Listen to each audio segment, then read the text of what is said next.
भार्गव जी, कांता महेंद्रा, सबका स्वागत। तो आज हम जानेंगे बहिरंग योग क्या है और अंतरंग योग क्या है। बहिरंग योग और अंतरंग योग किसके भाग हैं। अब सामान्य रूप से आपसे पूछा जाए कि बहिरंग योग में क्या आता है और अंतरंग योग में क्या आता है, तो आप थोड़ा सा कंफ्यूज हो सकते हैं कि ये बहिरंग योग कहाँ से आ गया, अंतरंग योग कहाँ से आ गया।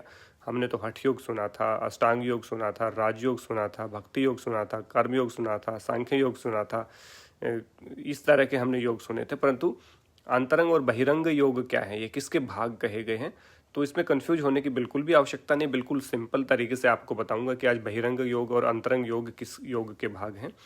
मुख्य रूप से अष्टांग योग के अंतर्गत दो चीज़ों को रखा गया है, बहिरंग और अंतरंग योग को।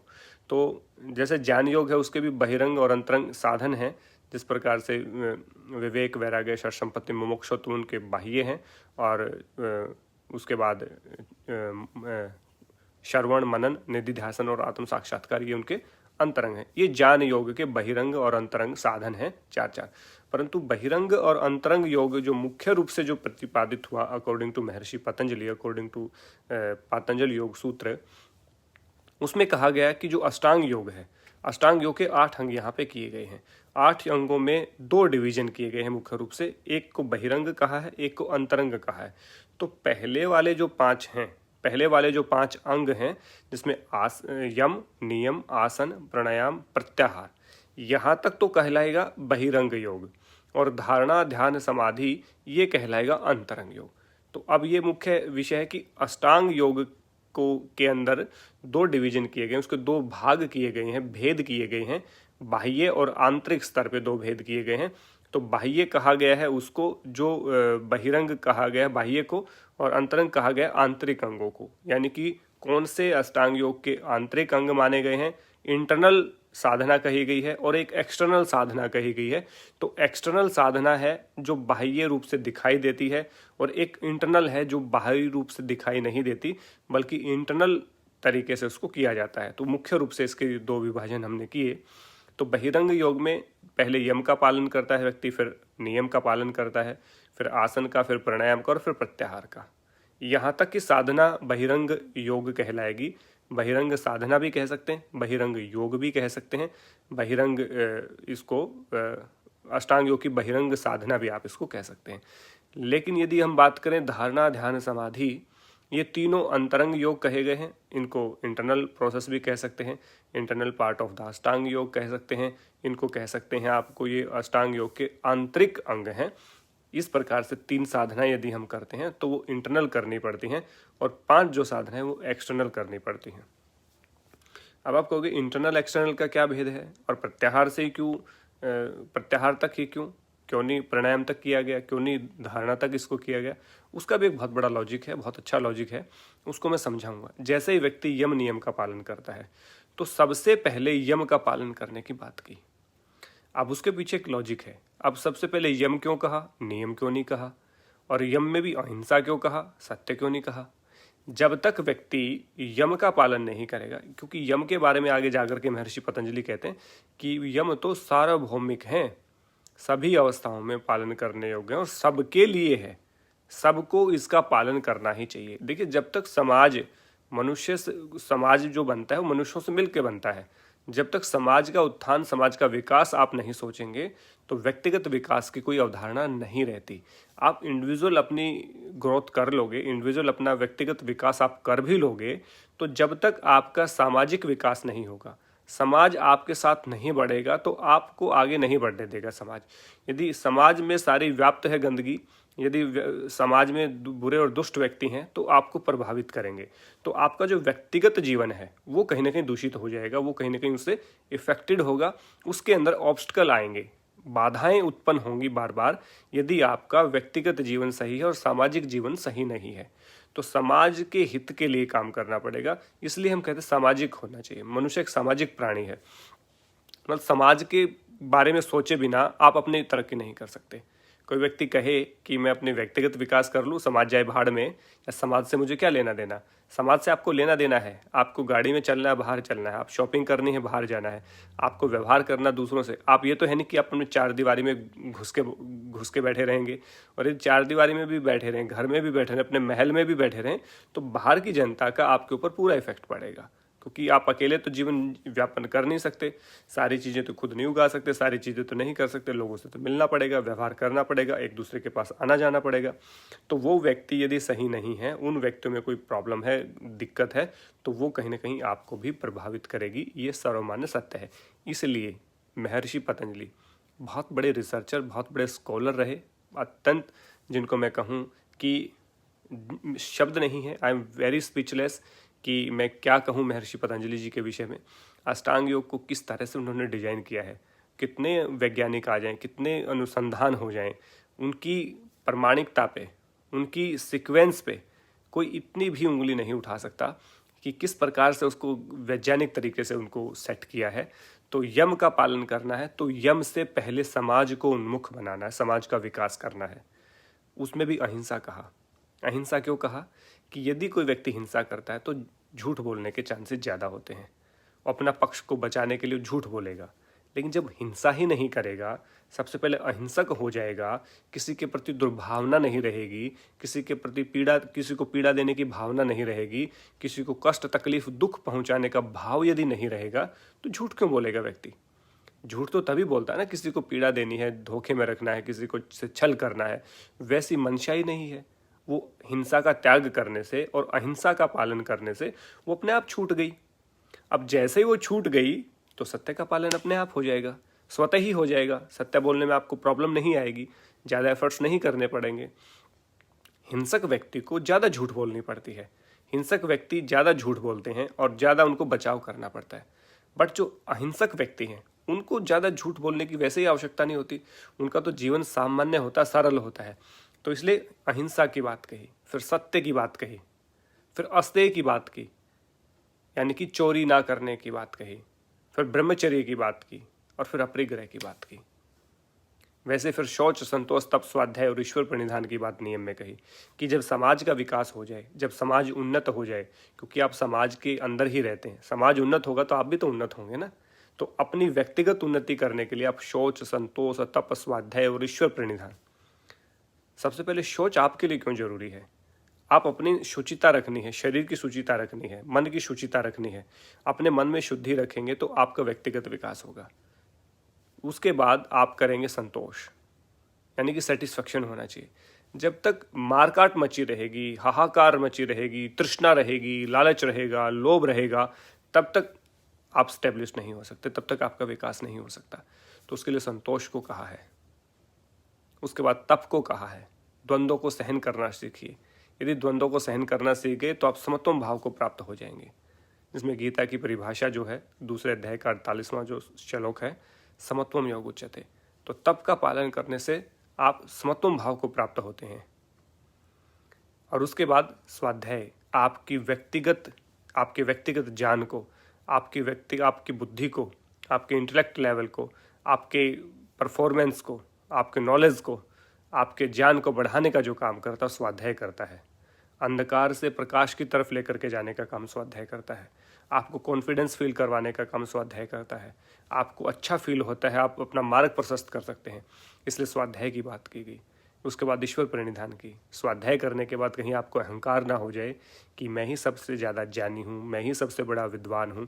तो परमात्मा ने कहा महर्षि पतंजलि ने कहा ईश्वर प्रणिधान, सब कुछ उसके अर्पण करके, उसको सर्वे सर्वा मान के। और आगे ईश्वर की क्वालिटी बताते हुए क्या कहते हैं? सब गुरुओं का गुरु, सब काल समय की सीमा से परे, सब कुछ सर्व बीजम, सब कुछ जानने वाला, कर्म, फल, आशय, विपाक, इन सब से रहित जो है वो ईश्वर है, उसी का नाम लेने योग्य है। तो इसलिए ईश्वर प्रणिधान की बात की गई। जब यम नियम का पालन कर लेते तो शरीर पे आप आ जाइए। उसके बाद आप आसन करते हैं तो द्वंद्व समाप्त होते हैं, यहाँ भी समत्वम भाव को प्राप्त होते हैं। उसके बाद प्राणायाम की बात की गई कि अपने सांसों का नियमन करिए, अपने सांसों का निरोध कर करके अपने सांसों को कंट्रोल में कीजिएगा, अपने प्राण को। और जैसे ही आप अपने प्राण को कंट्रोल में करते हैं प्राणायाम के माध्यम से, तो उसमें कहा बाह्य अभ्यंतर स्तंभवर्ती और बाह्य अभ्यंतर विषाक्षेपी, 4 प्रकार के प्राणायाम की चर्चा करते हैं, जिससे धारणा चाहे योग्यता मन से बढ़ती है और आपका जो अज्ञान का जो आवरण है वो हट जाता है और ज्ञान का जो प्रकाश है उसको उदय होता है प्राणायाम करने से। अब यहाँ तक हो गया प्राणायाम तक, ये बाह्य चीज़ें हैं। अब इसके बाद जो अंतिम जो बाह्य है वो प्रत्याहार है। प्रत्याहार में जो इंद्रियां हैं, जो ज्ञानेंद्रियां हैं, मुख्य रूप से आँख है, कान है, जिह्वा है, नासिका है और त्वचा है, ये सब इनके बाह्य विषय हैं। त्वचा बाहर से फील करवाती, क्या एहसास मुझे हो रहा है। आंखें बाहर का दृश्य देखती हैं, बताती हैं। कान बाहर के शब्द को हमें सुन करके बताते हैं कि क्या साउंड आ रहा है। हमारी नासिका प्राण को ग्रहण करती है, जिह्वा रस को चखती है, तो हमें एहसास होता है बाह्य चीज़ों का। जब इन सारी इंद्रियों के जो इनका विषय बाह्य हैं, बाह्य वृत्तियों को, बाह्य विषयों को ये ग्रहण करती हैं और उनको कहें कि बाहर के विषयों को ग्रहण ना करके अपने अंदर से जुड़ना है, अपने आप से जुड़ना है। आंखों से अपने अंतरात्मा को देखना है, कानों से अपने अंतरात्मा को सुनना है, जिह्वा से अपने रस को चखना है, अपने आप को सूंघना है, अपने आप को महसूस करना, फील करना है इंटरनली। तो जब एक्सटर्नल जो चीज़ें हैं उनको हम इंटरनली कन्वर्ट कर देते हैं, माने विषय तो थे बाह्य, आँख, नाक, कान, ये जो सारी चीज़ें हैं ये बाह्य विषयों को सुन के हमें बताते हैं, मैसेज देते हैं, ये एक संदेश वाहक का काम करते हैं। बट इनको कहा कि आप बाहर की चीज़ों से डिस्कनेक्ट हो जाइए और आप अंदर की चीज़ों से जुड़ जाइए। तो जिनका विषय ही बाह्य था, आउटर था, उनको हमने इंटरनल कर दिया। तो उनको इंटरनल जब हमने किया, उन विषयों को इंटरनल किया, तो साधना तो अपने आप इंटरनल शुरू हो गई। तो प्रत्याहार तक, क्योंकि प्रत्याहार में जो इंद्रियां हैं उनका विषय बाह्य होते हैं। आँख का विषय बाहर के दृश्य को देखना होता है, कान का जो विषय है वो बाहर के शब्दों को हमें सुनाना होता है, त्वचा का है कि बाहर के स्पर्श को हमें बताती है, हम नासिका हमारा प्राण बाहर के गंध को सूंघता है, जिह्वा हमारे बाहर के रस को चखती है कि किस प्रकार का रस है। ये सारे बाह्य विषय हैं। लेकिन जब इन सारे बाह्य विषयों को हम अंतरंग कर देते हैं तो इसके बाद की जो साधना आती है वो ऑटोमेटिक अपने आप ही स्वाभाविक रूप से इंटरनल हो गई। तो धारणा, ध्यान, समाधि तो वैसे ही इंटरनल हो गई। तो ये एक्सटर्नल इंटरनल का फिर यहाँ से प्रत्याहार से क्यों शुरू होता है? क्योंकि इंद्रियां, जो सेंस ऑर्गन है, उनको हम बाहर के विषयों से हटा करके अंदर प्रेरित कर देते हैं। तो जब प्रेरित हो गई, और कब होंगी? आप कहेंगे कि प्रत्याहार को भी क्यों नहीं बाहर में रखा गया? क्योंकि प्रत्याहार का जो विषय है वो बाह्य है, बाहर की चीजों को अंदर लेके आना। अब लेकर के आएंगे और प्रत्याहार सिद्ध होगा, तो प्रत्याहार की साधना करने के बाद सिद्ध होता है प्रत्याहार। दैट्स वाई धारणा से ही इंटरनल योग की शुरुआत होती है। यदि जो प्राणायाम में यदि सेंस ऑर्गन को हम इंटरनल कर लेते तो प्रत्याहार से इंटरनल शुरू हो जाता। इसलिए प्रत्याहार को एक्सटर्नल में ही रखा जाएगा। और जब हम अपनी ज्ञानेंद्रियों को, अपने सेंस ऑर्गन्स को अंतर्मुखी कर लेते हैं तो प्रत्याहार सिद्ध होगा, तभी होगा। प्राणायाम की साधना सिद्ध होगी तो ही प्राणायाम का लाभ मिलेगा। आसन की साधना करेंगे तभी तो आसन की सिद्धि प्राप्त होगी। आसन सिद्ध होने के बाद ही सिद्धि प्राप्त होगी। यम नियम का पालन करके, उनका जब पालन कर रहे थे तभी तो उनकी सिद्धि प्राप्त होगी। यम का पालन करते हैं, अहिंसा, सत्य, अस्तेय, ब्रह्मचर्य, अपरिग्रह, इसका पालन करते हैं, जब सिद्ध हो जाता है यम, तभी तो समाज उन्नत बनेगा।